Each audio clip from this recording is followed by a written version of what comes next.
में आप सभी का स्वागत है। आज हम करेंगे अनुपात समानुपात के प्रीवियस क्वेश्चन जो कि ग्रुप डी में पूछे गए हैं। पहला क्वेश्चन है, आप स्क्रीनशॉट भी ले सकते हैं क्वेश्चनों का और या पहले करने की कोशिश करें उन क्वेश्चनों को, और या फिर आप इसकी पीडीएफ भी आपको मिल जाएगी। ठीक है। क्वेश्चन है, जर्मन चांदी की एक मिश्र धातु में तांबे और जस्ते का अनुपात 19.6। देखिए इसका जो बेसिक है वो आपका डाला हुआ है, पहले आप उसको देख लीजिए कि एक्चुअली में एबीसी अनुपात समानुपात होता क्या है। उस तरीके से फिर क्वेश्चन आपको समझ में आएंगे। हम सीधे क्वेश्चन पे आते हैं टेस्ट सीरीज पे। जर्मन चांदी की मिश्र धातु में तांबा और जस्ते का, भैया ये तांबा और ये जस्ता है ना, तांबे और जस्ते का अनुपात 19:6 है। ठीक है। दूसरा है था, जबकि निकेल और जस्ते का, तो निकेल भी आ गया। देखिए धातु कितनी आ गई, 3 आ गई, तो निकेल और यहां ले लीजिए। देखिए तांबा जस्ता और निकेल। ठीक है। तो अब देखिए आगे अलग अलग देखिए, जैसे हमने लिया तांबा और जस्ता, तो कितना ले लिया, ये तांबा हो गया 19 और ये हो गया 6, ऐसे लेना है। ठीक है। फिर अब ले लिया एक और दूसरा दे दिया उन्होंने कि निकेल और जस्ते का उल्टा दे दिया। देखो निकेल और जस्ते का, तो निकेल और जस्ते का कितना दे दिया, 7:4।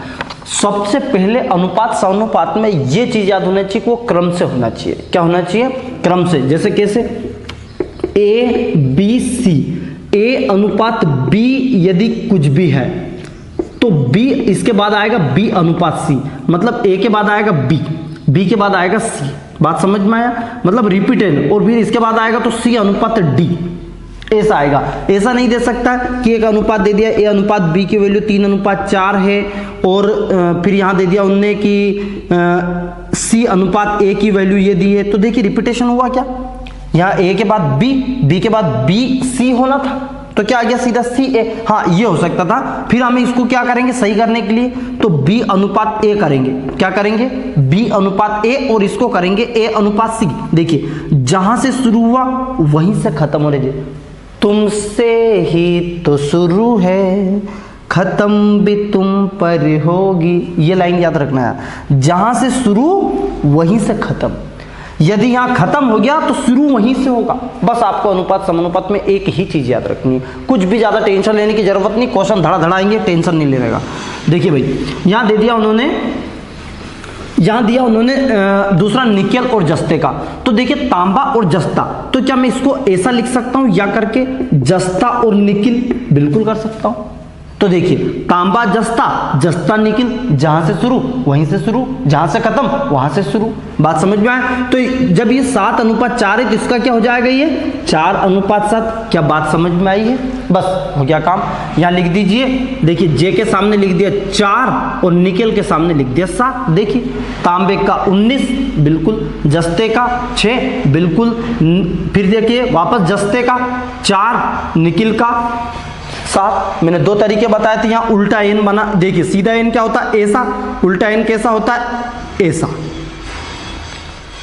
समझ में आए। या तो एक तरीका ये बताया था मैंने कि जैसे हमने लिखा 19, 6, 4 और 7, तो इसमें एन बनाना है हमें। क्या बनाना है, एन। तो एन कैसा बनता, ऐसा बन गया, ऐसा बन गया, और सीधा एन तो ऐसा बनता, पर हमें तो क्या बनाना, उल्टा एन।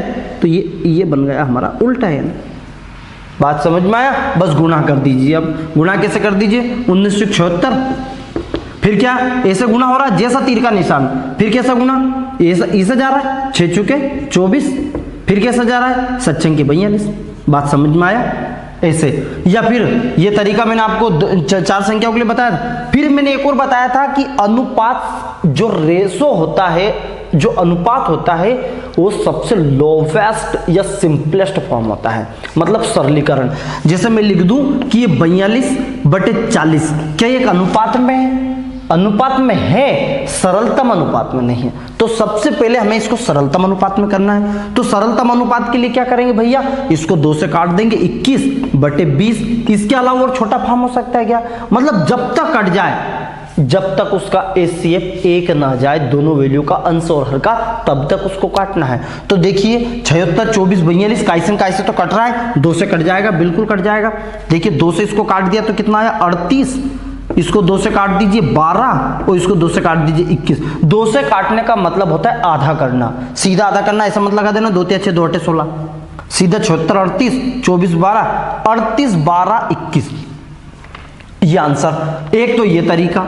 दूसरा मैंने क्या बताया, सीधा यही ऐसे ही लिखेंगे हम, ये किया ऐसा कर दिया, बात समझ। यदि ऐसा लिख रहे हैं तांबा जस्ता निकल ऐसा, और सामने सामने लिख रहे हैं तो ऐसा कर देना, दोनों तरीके। वही आ जाएगा आपका 76 24 42 गुणा कर दीजिए 19 चौक 76 6 चौके 24 6 7 42, ऐसा लिख देंगे। 19 चौक 76 लिख दिया, 6 चौके 24 और 6 7 42, यह अनुपात लिया हमारा। इसको आधा कर दीजिए, 2 से 38 रेशो 12 और रेशो 21। तो तांबे का तो आया 38, जस्ते का आया 12, निकिल का आया 21। अब यहाँ कुछ भी मात्रा बोल देता कि उसकी मात्रा निकालिए, निकिल की मात्रा इतनी है तो उतना दी, तो पहले तो उसका रेशो हमें पता होना चाहिए। जब तक उसका रेशो पता ना हो उसकी क्वांटिटी का पता कैसे चलेगा। तो ये हमने निकाल दिया 21 आया। आपसे अब क्या पूछ रहा क्वेश्चन है, देखो भैया निकिल तांबा और जस्ते का अनुपात। ऑप्शन आपके पास देखो 19 24 7 नहीं है, एक ही ऑप्शन मिल रहा है सी 21 38 12। देखिए 21 38 और 12 कि सर ये तो हमारा आंसर नहीं आया, हमारा था 38 12 21। तो हमारा क्या था, तांबा जस्ता और निकिल। उसने उल्टा पूछ लिया, उसने क्या पूछ लिया, निकिल तांबा। तो निकिल पहले पूछ लिया, तो निकिल क्या है देखिए, निकिल सॉरी 21 है ना, 38 और ये 12 और ये 21, ऐसा आया हमारा आंसर। अब आंसर जो हमारा है वो है 21 38 और 12। तो उसने पहले निकिल का तो पूछा, तो निकिल का कितना था 21, ये हो चुका निकिल। फिर क्या पूछा उसने, तांबा, तो तांबा क्या था 38, तो ये हो गया 38। ठीक है, जैसा प्रश्न बोले। तो ये पहला प्रश्न था, आपको समझ में आया है। अब दूसरा क्वेश्चन ले लेते हैं हम, वो काफी सरल क्वेश्चन है। भैया अनुपात समानुपात से ज्यादा उलझने की जरूरत नहीं। और यदि आप बोले सर कि इतने सरल क्वेश्चन, देखिए स्वाभाविक सी बात है कि यदि 20 से 25 क्वेश्चन से यदि आपके एग्जाम में आ रहे हैं, तो मैं आपको बता देता हूं कि 18 क्वेश्चन तो इजी आते हैं, ध्यान रखना। 7 क्वेश्चन लेंथी आ जाते हैं जिसमें पूरे गड़बड़ा जाते हैं जितने भी परीक्षा देते। तो अरे इतने बड़े बड़े क्वेश्चन, और तुम्हें पता है जब वो परीक्षा दे के आता तो कौन से क्वेश्चन की बात करता है, बहुत खतरनाक क्वेश्चन आए थे, वो इन 7 की बात करेगा। 18 पे ध्यान तो जाएगा ही नहीं, बात समझ में आए। तो भैया उस 7 को छोड़ो, 18 तो करो। और 18 में से भी 10 ऐसे आते हैं भैया कि जिनको पेन उठाने की जरूरत नहीं है। 8वीं का बच्चा यदि उस एग्जाम में बैठ जाए तो वो कर देता उस 10 क्वेश्चन को, इतने सिंपल आते हैं। तो पहले तो उन 10 पे तो फोकस करिए। अब सीधा व्यक्ति कहां भिड़ जाता, अरे मैं तो करूंगा इससे, ये मैं तो 25 के 25 ही चाहिए। उसके चक्कर में ना तो वो 25 हाथ में रहते हैं ना वो, समझ में आ रहा है ना। ठीक है, वो कहावत सुनिए, धोपी का कुत्ता ना घर का ना घाट का, ऐसा हो जाता है वो। ठीक है भाई, तो ऐसा आपको थोड़ा ध्यान रखना। इस मॉडरेट 7 क्वेश्चन ये दिमाग खराब करके रख देते, आते ही नहीं है ना, आंसर आता है। देखिए मैं थोड़ा सा समय लूंगा आपका। मान लीजिए एक बड़ा क्वेश्चन है और थोड़ा टफ भी है। ये क्या करता है, यदि तुम इससे उलझ जाते हो पहले, तो एक तो इतना बड़ा जाएगा, 4-5 मिनट लगा दिया आपने इसमें करते, 4 मिनट तो लगा दी, आपके माइंड पर प्रेशर बना। और 90 मिनट में से सेकंड चलता, 4-5 मिनट गए, 85 मिनट बचा, क्वेश्चन एक भी नहीं हुआ है, क्वेश्चन एक भी नहीं हुआ, माइंड पर प्रेशर। अब जैसे ही माइंड पर प्रेशर आता है तो ना तो इस क्वेश्चन को करने में मन लगता है, 4 मिनट तो गए से, अब सोचने में ये रहता है अब इसको करूं कि नहीं करूं, टाइम लग रहा है। अब वाइदो फिर भी आंसर आपका नहीं आया, समझ लो पूरी तरीका से दिमाग खराब। अब आंसर भी नहीं आया, 5 मिनट भी खत्म कर दी, आंसर भी नहीं आया, फिर क्या करोगे, इसमें दिमाग तो मैंने खराब किया, तो 4 में से एक तो टिक करके जमा, भले नंबर कट जाए। तुमने गलत ठोक दिया सपोज जल्दी में, क्योंकि दिमाग तो खराब हो ही गया। 5 मिनट भी गया, वो क्वेश्चन भी गया, और माइनस मार्किंग नंबर भी गया, कितना नुकसान। अब आइए इस 10 क्वेश्चन पे, इस 5 मिनट जो आपने दिमाग खराब किया, इसमें ये 10 मिनट उठाइए और ये 10 क्वेश्चन उठाइए, इसमें खत्म। जितना टाइम इसमें लगा ये 10, और आपका लेवल कॉन्फिडेंस डबल हो चुका है। यार मैंने 10 क्वेश्चन कर दी मात्र 10 मिनट में, अब मेरे पास 80 मिनट तो फिर भी शेष है, और 10 क्वेश्चन तो मैंने निपटे ही दिए। आपका कॉन्फिडेंस तगड़ा हो जाएगा। उस कंडीशन में आप इस बड़े क्वेश्चन को भी निपटा दोगे, बाद में धाड़ से उड़ा दोगे। क्यों? कि आपके पास टाइम है। तुम्हें ये रहेगा आएगा तो ठीक, नहीं आएगा तो ठीक। और जब हम ऐसे कंडीशन हो जाती है ना, तो वो आ जाता है, वो आ जाता है। ये मेरा मानना है। ठीक है भाई, हाँ सभी दिल पे ना लें। जैसे किसी को जैसे अलग अलग घटनाएं होती है, अपने साथ हुई है तो मैंने उस हिसाब से बताया, पर मेरा मानना है कि पहले easy to moderate, moderate to tough. हाँ भाई, क्वेश्चन है दूसरा, थोड़ा सा बात ज़्यादा हो चुकी थी पर वो भी जरूरी है। 3, 4 और 9 का चौथा अनुपात, मैंने अनुपात आपको बताया था A, B, C और ये D। देखिए अनुपात और ये समानुपात है। तो A ये प्रथम पद होता है, ये द्वितीय पद, ये तृतीय पद, ये चतुर्थ पद, 4 पद बोला है। तो 3:4 समानुपात 9 और ये D मतलब कुछ भी एक समान लीजिए, पर हमने तो 9 माना, ये हमने किया। तो इसका तरीका क्या था, 3/4 और 9/D। क्या लिखेंगे, 3/4 समानुपात की जगह बराबर 9/D, ऐसा कर दोगे। फिर हमें क्रॉस गुना करना, 3 इधर इसका गुना इसका इधर, तो 3D बराबर 9 गुना 4 या 3 गुना 9, सॉरी 4 गुना 9, ऐसे करना है। फिर यहाँ 3 से काट दो क्योंकि 3 बटे में जाएगा, 3 तिया 9, 4 तिया 12, तो D की वैल्यू कितनी आ गई, 12। ये हमारा आंसर पहला इसका। पर वहां इतना समय नहीं लगाना है।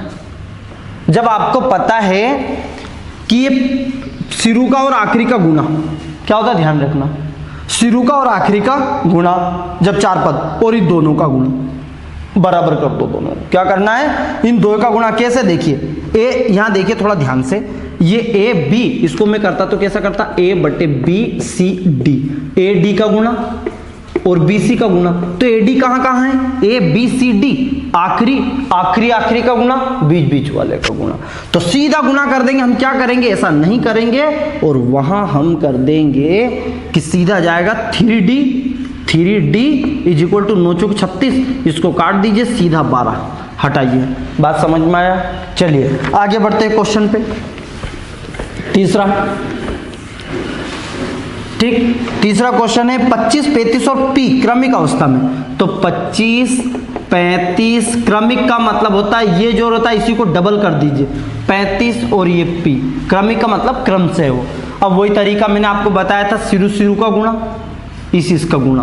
तो क्या किया हमने, 25P = 35 गुना 35, यहाँ गुणा नहीं करना, ये कट जाएगा, ऊपर के ऊपर इधर से उधर उड़ा सकते हैं। देखिए 5 25, 5 7 35, समझ में आया, 5 7 35, 7 7 49, सीधा आंसर 49 पहला। बात क्लियर आ रही समझ में। चलिए बढ़ते हैं चौथे क्वेश्चन की ओर। बिल्कुल ऐसे आएंगे, वहां पे टेंशन मत लो, वहां भी ये इसी क्वेश्चन में, प्रीवियस क्वेश्चन में आए हुए ही लिए हैं, इसलिए ताकि आपका लेवल बढ़े कि भाई इसी प्रकार के क्वेश्चन आ रहे हैं। हाँ, अगला क्वेश्चन है कि यदि A अनुपात B की जो वैल्यू है वो दी है 32 और 35, आपको दिया है ऑप्शन B अनुपात C 21 और दिया है 32, ये आपको दिया है आप A अनुपात C की वैल्यू। अब देखिए A अनुपात C कैसे निकलेगा, चलिए जमा लीजिए, y देव में A/B गुना B/C कर देता हूं। यहाँ ध्यान से समय, कभी कभी जब भी A अनुपात C और A अनुपात D की वैल्यू निकालने की बोले, सीधा गुना करना है। कैसे करोगे, क्योंकि B से B कट जाएगा तो क्या बच गया, A अनुपात C। मतलब यदि इन दोनों संख्या का मैं गुणा कर दूं तो हमारा A अनुपात C आ जाएगा। चलो गुणा कर दीजिए, तो 32/35 गुणा 21/32, देखिए बात समझ में आया। तो गुणा कर दीजिए, 32 से 32, 7 से काट दो, 7 या 21, 7 5 35, 3/5 अर्थात 3:5। इट इज राइट आंसर, 3:5 हमारा ये आ जाएगा सी राइट आंसर। अब एक और दिया, खुशी से बावले हो जाओ, पहला ऑप्शन 5:3 दिया, देखिए 4 ऑप्शन है तो 5:3 भी दिया है, तो 5:3 नहीं 3:5, क्योंकि हमें अनुपात से, हाँ यदि ये बोल देता कि C अनुपात A ज्ञात कीजिए तो आंसर क्या आ जाता, इसको उल्टा कर दीजिए तो 5:3 आ जाता। थोड़ा सा अनुपात में ध्यान रखना, जिसकी वैल्यू बोले वही दे। अगला है पांचवा क्वेश्चन। पांचवा क्वेश्चन है आपके पास कि 9:12 का तीसरा अनुपात। देखिए ऐसा अनुपातिक मैं आपको बता चुका हूं, ये A B C तृतीय और मध्य अनुपातिक में थोड़ा ध्यान रखना। यदि मध्य की बात करें तो वो इसकी बात कर रहा है, ये मान निकालना है। तृतीय की बात करें तो क्योंकि तीसरा पद ये है, देखिए पहला पद दूसरा पद हो तृतीय पद, मध्यानुपाती तृतीयानुपाती और चतुर्थानुपाती। यदि 4 पद हो तो एक और क्या पूछ लेता हूं, चतुर्थ, ये चीज होती है। अब आपसे पूछा तृतीयानुपाती, आपसे बोला है 9 और 12 का तृतीयानुपाती। 3 शब्द ले लिए हमने, देखिए क्या क्या ले, 3 वर्ड। देखिए 9 पहला पद, दूसरा 12 हो गया, तृतीय क्या मान लिया हमने C, क्योंकि तृतीय मतलब C। मध्यानुपाती होता तो क्या, यदि 9 और 12 का मध्यानुपाती पूछ लेता तो क्या बोलते थे, 9 मध्यानुपाती B अनुपात 12। क्यों, क्योंकि मध्य में क्या होता B। मध्य में है वो, ऐसा थोड़ा सा, नहीं तो दोनों के सूत्र सेम टू सेम दिखते हैं। अब यहाँ तरीका वही है, क्या करते हैं कि बीच वाला डबल होता है, बीच वाला डबल। कैसे? 9:12 समानुपात 12:C। ठीक है, क्योंकि ऐसा सूत्र है, देखिए A B C यदि तृतीय अनुपात में हो तो कैसे लिखते हैं? A/B समानुपात B/C, मतलब बीच वाला डबल हुआ। कौन हुआ? बीच वाला डबल। तो बीच में कौन है? 12 को क्या कर दिया? डबल। वही तरीका है, आखिरी का गुना बीच वाले का गुना, तो गुणा कर दीजिए 9C और ये कर दिया 12 गुना 12, काट दीजिए, 3 तिया 9, 3 चुक 12, समझ में आया? और 3 चुक 12, 4 चुक 16, तो C की वैल्यू कितनी आ गई? 16, अर्थात तृतीय जो पद हुआ वो हमारा आंसर है 16। क्या बात समझ में आ रही है? ऐसे क्वेश्चंस आ रहे हैं। कुछ क्वेश्चंस जो अनुपात समानुपात के हैं वो हम सीधे जब एवरेज 20 क्वेश्चंस लेंगे हम एक शिफ्ट के, अभी हम क्या ले रहे हैं? अलग अलग शिफ्ट से क्वेश्चन को उठा रहे हैं, ध्यान से समझना। अलग अलग शिफ्ट है, अलग अलग क्वेश्चन, जैसे आपका अनुपात है तो अनुपात समानुपात में अलग अलग शिफ्ट में पूछे गए क्वेश्चन हमने लिए। फिर हम किसी भी एक शिफ्ट को लेंगे और उसके पूरे 20 से 25 क्वेश्चंस जो आए हुए टोटल को सॉल्व करेंगे। उससे क्या होगा?